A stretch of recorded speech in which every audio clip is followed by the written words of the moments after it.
On this episode of Hoosier Adventures, we check out two of Europe's most famous castles. This is some footage from our bus trip to Neuschwanstein Castle and Hohenschwangau Castle. There's several different ways to get there. One is you can rent a car. Two, you can take a bus. Three, you can take a train. And there's any combination of those. Now, we took a bus that went directly from the main bus station in Munich to these castles, and that was very, very nice. On the way home, we have some footage where we actually took a bus from the castles to Füssen, Germany, and then we took a train back to Munich. So there can be some real convoluted routes to make sure to plan out how you're getting to these places beforehand, because they are fairly off on their own. So you can't just sort of take a day trip on a whim.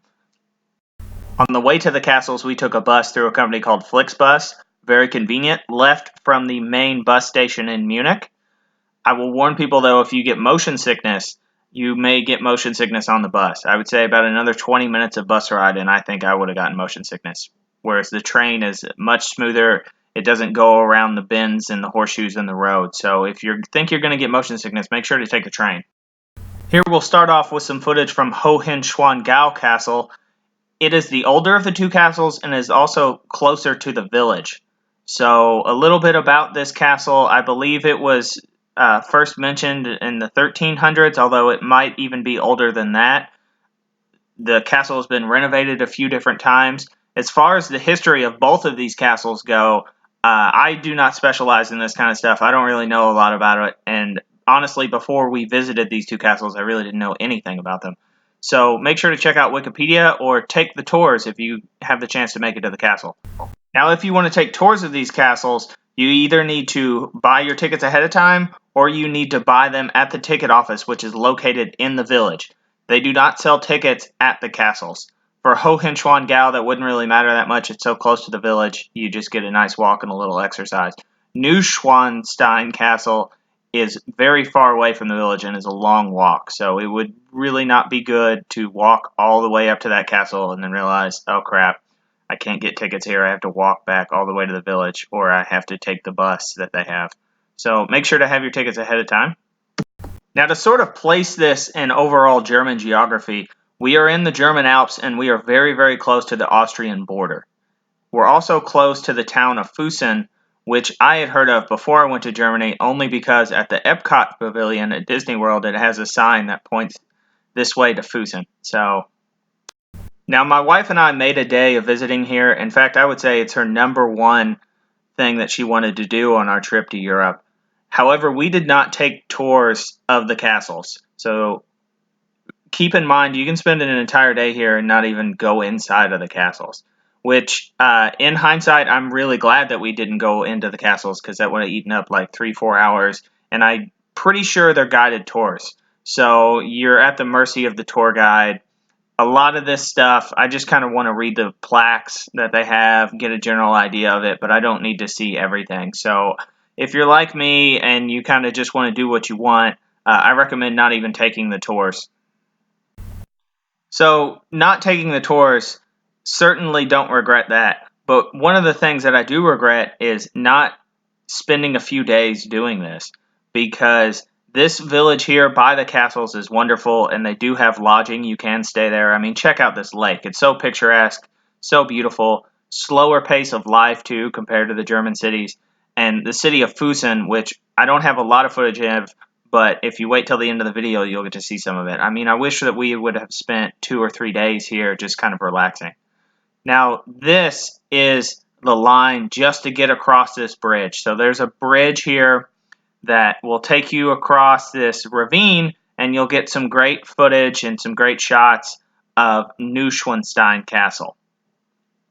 However, they only allow a certain number of people on the bridge at one time, and they only allow a certain number of people on the other side of the bridge. So when people cross and then don't come back, you have to wait on them. There's a little counter. So we waited probably 2 hours to do this.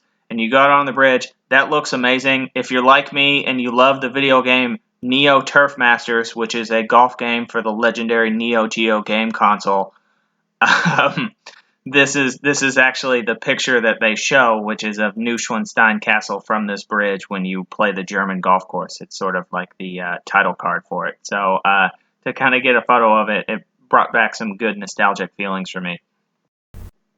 FYI, this bridge is incredibly rickety. It's far more rickety than it looks on camera. So I did get a few butterflies in my stomach when we were going across it. I don't think that this would pass code in the United States of America. So be prepared for that. I was a little bit shocked. But you can't argue with these views. I mean, look at this. It's incredibly picturesque. Now I'm going to go and show you some footage of what's on the other side of this bridge. So there's a few different hiking trails and places that you can get even better shots of the castle from. I will warn you, though, you're going to see a lot of people who are going to get off these paths and go up the mountain. There's a sign right here that says, do not leave the path, but everyone pretty much leaves the path. And you can climb over this. It's not a hill, it's a mountain. You can climb over this mountain, and there's some places with guardrails, and there are some places that you can get to that don't have guardrails. And, you know, looking back, when I first loaded this footage on here to edit it and create this video, I went in and apologized to my wife, and I said, I'm sorry I endangered our lives that day by going up the side of this mountain with our heavy bags to get this footage. But you're going to see everybody else do it. I'm sure that people probably fall every so often, and it is very, very steep. I mean, if you fell, there is a good chance that you would die. More than likely, though, you would just be shredded by the rocks on your way down. So be safe, be careful. No shot is worth your life. Remember that. Also remember that the whole time you're on the other side of the bridge, there is a line of hundreds, if not thousands of people waiting to go across that bridge. So the whole time we're playing over here and taking this footage and things like that, people were waiting on the other side because they weren't allowed to go out onto the bridge yet. Now we're walking up to Neuschwanstein Castle. This castle is much farther away from the village. You either have to take a bus, you have to walk a long path, or there's actually a horse and cart that you can pay extra money and ride up to the castle on. We did not do that option. The line for that option by the middle of the day was incredibly long, and the horse and cart doesn't transport many people at a time, so not really worth it for it. But, to each his own if you want to do it.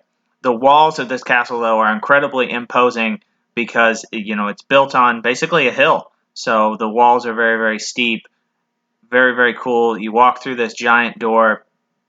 A little bit about the history of the castle. It's a relatively recent construction, surprisingly.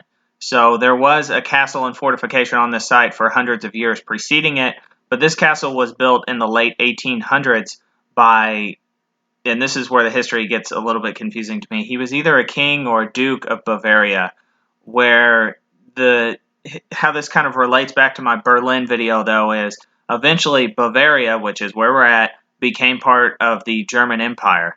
So this guy who was at one time on the throne of Bavaria kind of became a lesser monarch under the Kaiser. So this Ludwig II, let's just say he climbed into a bottle and never climbed out, from what I understand. Now, if you go on the tour, they'll give you a little bit more background than that. So if you're interested in that, make sure to check out the Wikipedia page. This is actually the town of Füssen. So we took a bus that went from the castles to the city of Füssen. It's more of a giant village, but it actually feels a lot bigger than it is, and it's incredibly picturesque and amazing.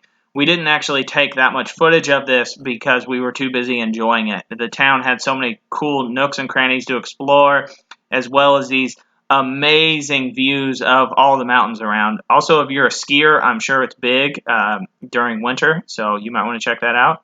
And this is the train home back to Munich. So like, comment, subscribe. I hope you enjoyed this, and make sure to be on the lookout for more videos from Hoosier Adventures.